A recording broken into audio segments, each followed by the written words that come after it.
పశ్చిమ గోదావరి జిల్లా పాలకులలో మంత్రి నిమ్మల రామానాయుడు పర్యటించారు.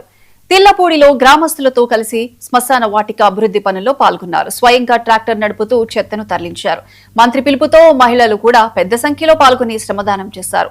నియోజకవర్గంలోని అన్ని శ్మశాన వాటికలను సుందర వనాలుగా ఆహ్లాదకరమైన పార్కులుగా తీర్చిదిద్దడమే లక్ష్యమని నిమ్మల తెలిపారు. అభివృద్ధి సంక్షేమమే కూటమి ప్రభుత్వ ధ్యేయమని పేర్కొన్నారు.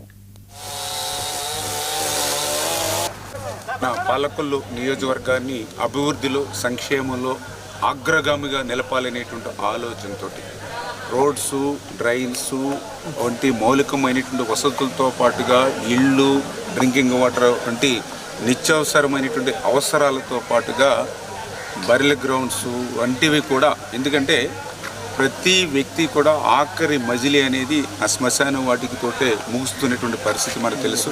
అటువంటి శ్మశాన వాటికల్లో అడుగు పెట్టాలంటే అడుగడుగున కూడా దుర్గంధం, 10 నిమిషాలు కూడా అక్కడ నిలబడలేనిటువంటి పరిస్థితి మనందరం కూడా చూస్తూ ఉన్నాం. అటువంటి శ్మశాన వాటికలు కూడా అందమైనటువంటి సుందరవనాలుగా తీర్చిదిద్దాలి.